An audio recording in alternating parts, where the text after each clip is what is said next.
Success कोई accident नहीं है, कोई दुर्घटना नहीं है, और या फिर अचानक हो जाए ऐसी चीज भी नहीं है। दुर्घटना हो, यहाँ एक्सीडेंट का जो सीधा सा मायना है वो सकारात्मक पहलू के रूप में भी है कि कहीं आप ऐसा ना सोचें कि एक दिन मैं बैठा रहूंगा, अचानक मेरी लॉटरी लग जाएगी। ऐसा होता नहीं है। लॉटरी लगने के लिए भी लॉटरी टिकट्स लगातार खरीदने पड़ते रहते हैं, है ना।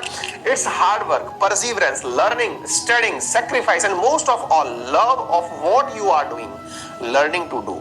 पेले एक महान फुटबॉलर हुए, उनका कहना है। देखिए, मैं कई बार आप लोगों को बोल चुका हूं, हालांकि पेले की तरह हम महान तो नहीं हैं, लेकिन हाँ जरूर कि आपका प्यार प्राप्त है तो आपके शिक्षक, आपके बड़े भाई जरूर हैं।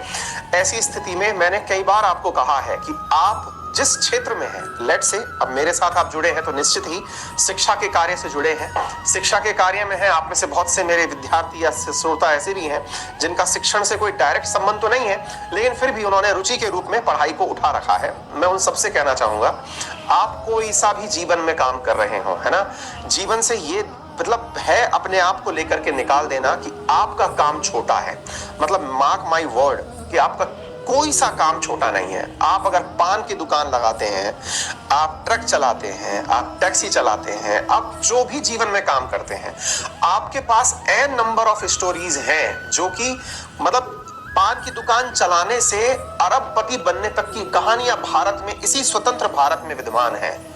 आप जितने भी पान के ये गुटके वाले ये जो बड़े ब्रांड उठ के देखते हैं ना, ये चाहे हमारे ये पान बहार उठा हुआ हो, चाहे रजनीगंधा उठा हुआ हो, चाहे जयंती, चाहे मामा, चाहे मिराज, जो भी उठे हुए हों, ये सारे के सारे वो ब्रांड्स हैं जिन्होंने कभी वाकई में पान की दुकान लगाई है। समझ रहे हैं आप? और आज ये इतने बड़े करोड़पति हो गए हैं, है ना।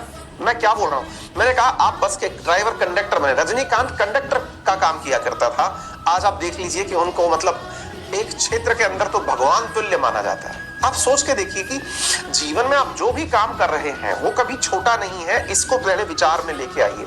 आप में से बहुत से लोगों के मन में ये भाव रहता है कि पता नहीं मैं तो इस पद पर पहुंच जाऊंगा तभी बड़ा बनूंगा। नहीं, आपका पद बड़ा नहीं है, आप बड़े हैं, पहले ये रिकॉग्नाइज करिए। कितने ही आज, अच्छा चलिए मैं सिंपल सा सवाल आपसे पूछता हूं, आपके मन में वाकई में अगर ये भाव है ना कि कलेक्टर बहुत बड़ी चीज होता है, होता होगा क्योंकि आप पढ़ाई कर रहे हैं, मैं आपसे सिंपल सा सवाल पूछ रहा हूं, इसको इस भाव से देखें कि आपके नजरिए में अपने आप आपको पता चल जाएगा कि नजरिया कितना गलत है। सोचिए, यूपीएससी का एग्जाम कितने लोग देते हैं?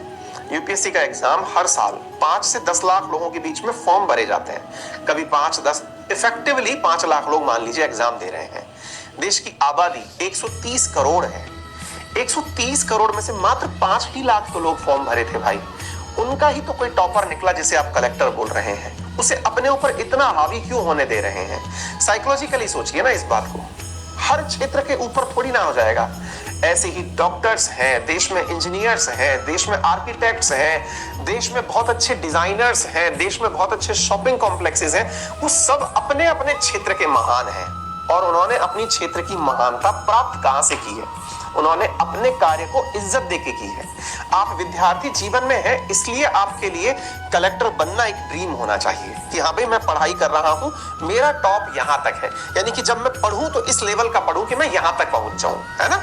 लेकिन अगर आपके मन में ये भाव हो कि मैं हूं ही कुछ नहीं, इस बात को दिमाग से निकाल दीजिए। आप बहुत कुछ हैं, बस आपको अपने ऊपर थोड़ा विश्वास ये करना है कि आप अपने आप में खास हैं और यूनिक हैं, और आज जिस काम को आप इज्जत से करना शुरू कर जाएंगे वही एक दिन आपका नाम और पहचान बनाएगा, है ना।